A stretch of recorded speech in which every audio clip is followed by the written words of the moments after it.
ومن باع سلعة بثمن قيل للمشتري ادفع الثمن أولا لأن حق المشتري تعين في المبيع فيقدم دفع الثمن ليتعين حق البائع بالقبض لما أنه لا يتعين بالتعيين تحقيقا للمساوات۔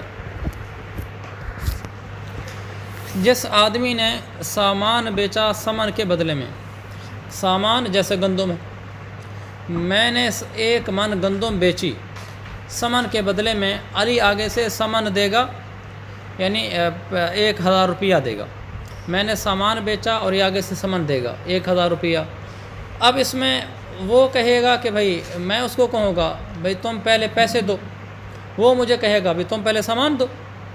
جب چیز بکے گی تو مجھے کہے گا پہلے سامان دو پیسے لے لو، میں کہوں گا پہلے پیسے دو پھر سامان لے لو۔ یہ جھگڑا ہو سکتا ہے۔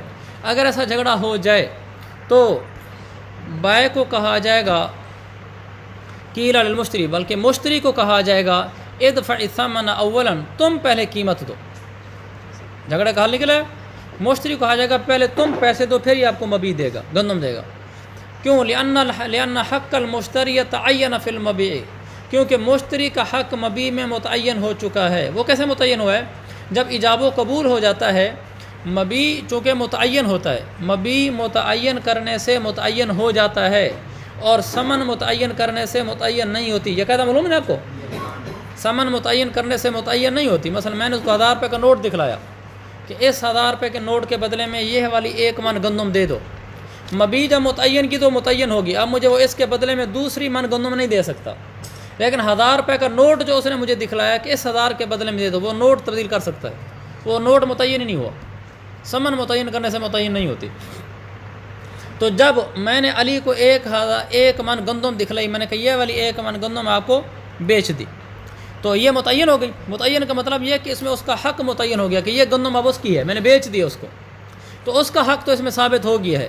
لیکن جو 1000 اس نے دکھلایا ہے اس میں تو میرا حق ثابت ہی نہیں ہوا، وہ یہ 1000 نہ دے مجھے، دوسرا 1000 دے دے، تو لہذا برابری کرنی پڑے گی۔ برابری یہ کہ وہ تو میری چیز میں اپنا حق ثابت کیا بیٹھا ہے، اس کا حق تو متعین ہو گیا، میرا حق تو متعین ہی نہیں ہوا۔ تو میرا حق کیسے متعین ہوگا؟ جب میں اس ثمن پر قبضہ کروں گا۔ لہذا پہلے مشتری کو کہا جائے گا تو پیسے دے، جب وہ پیسے دے گا تو میرا بھی حق اس پر متعین ہو جائے گا قبضہ کرنے سے، اب برابری ہو جائے گی نا۔ لہذا اس کو کہا جائے گا کہ تو ثمن حوالے کر بائع کے۔ مشتری سے کہا جائے گا تو پہلے ثمن دے، کیوں؟ اس لیے کہ مشتری کا حق تو مبیع میں متعین ہو گیا تھا۔ فیقدم دفع الثمن، لہذا قیمت کے دینے کو مقدم کیا جائے گا، لیتعین حق البائع بالقبض، تاکہ قبضہ کرنے کی وجہ سے بائع کا حق بھی اس 1000 روپے والے نوٹ میں متعین ہو جائے۔ لما انہ لا یتعین بالتعیین، کیونکہ جو ثمن ہوتا ہے یہ تو متعین کرنے سے متعین ہوتا ہی نہیں ہے، قبضے سے متعین ہوگا۔ تحقیقا للمساوات، یہ کام ہم اس لیے کریں گے تاکہ مساوات کا تحقق ہو سکے، مساوات پیدا ہو سکے، برابری۔ ومن باع سلعۃ بسلعۃ او ثمنا بثمن، اب کیا کریں گے؟ اگر سامان کے بدلے میں سامان یا ثمن کے بدلے میں ثمن بیچی، مثلا میں نے اس کو 1 من گندم بیچی، اس کے بدلے میں اس نے آگے مجھے 1 من جو دینا ہے۔ ایسی خرید و فروخت ہوتی ہے نا، سامان کے بدلے میں سامان ہوتا ہے۔ جیسے دیہاتوں میں جاؤ، تم ان کو امرود دو تمہیں جوتے دیں گے، ہوتا ہے نا۔ دیہاتوں میں جاؤ تم ان کو، وہ تمہیں دیہات والا پھیری والا تم امرود دے گا، تم اس کو گندم دو گے آگے سے۔ دیہات والے عموماً پیسے نہیں دیتے، اب تو دیہات والے بھی تھوڑے امیر ہو گئے، ورنہ مجھے اپنا بچپن یاد ہے کہ ہم ان کو جوتے دیتے تھے، جوتے جو آخر میں پہننے کے قابل نہیں رہتے تھے نا، وہ جوتا ہم ان کو دیتے تھے، وہ امرود ہمیں دیتے تھے۔ جی سوکھی روٹیاں، ہاں جیسے پتیسا دیتے ہیں۔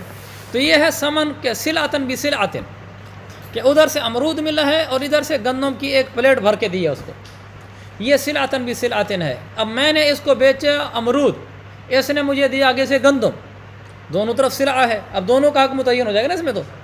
اور ثمن بثمن، یا میں نے سونا دیا، اس کے بدلے میں اس نے مجھے چاندی دی، تو اب اس میں کسی کا حق متعین نہیں ہو رہا۔ اب کیا کریں گے؟ قیل لہما سلما معا، اب ان دونوں سے کہا جائے گا کہ اکٹھے سپرد کرو، اس ہاتھ دے اس ہاتھ لے، کہ ادھر یہ گندم دے رہا، امرود دے رہا ہوں اور ادھر سے گندم لے رہا ہوں۔ لاستوائہما فی التعیین وعدمہ، کیونکہ بائع اور مشتری دونوں برابر ہیں۔ استوائہما استواء البائع والمشتری، بائع مشتری یہاں دونوں برابر ہیں، تعیین کے معاملے میں بھی اور عدم تعین کے معاملے میں بھی عدم تعین صلہ کی صورت میں دونوں برابر ہیں کہ اس کا حق اس میں متعین ہو گیا، میرا حق اس میں متعین ہو گیا صلہ کی صورت میں. وہ عدم تعین اور سونے کو چاندی کے بدلے بیچتے ہوئے وہاں عدم تعین میں دونوں برابر ہیں کہ میرا اس میں حق متعین نہیں، اس کا اس میں حق متعین نہیں، ہم دونوں برابر ہیں. اس میں صلہ میں دونوں تعین میں برابر ہیں اور ثمن میں دونوں عدم تعین میں برابر ہیں. جب دونوں برابر ہیں فلا حاجت الی تقدیم احدہما فی الدفع، لہذا ضرورت اس کی یہاں کوئی ضرورت نہیں ہے کہ ان دونوں میں سے کسی ایک کی طرف مقدم کرنے کی ضرورت نہیں ہے فی دفع دینے میں، یعنی مبیع اور ثمن کے دینے میں کسی ایک کو مقدم کرنے کی حاجت نہیں ہے کہ فلاں کو مقدم کر کے کہو بھی تو پہلے چیز دے، یہ نہیں کر سکتے جب دونوں ہی برابر ہیں. پیچھے تو دونوں برابر نہیں تھے نا، برابری کرنے کے لیے دوسرے سے کہا تھا تو دے دے.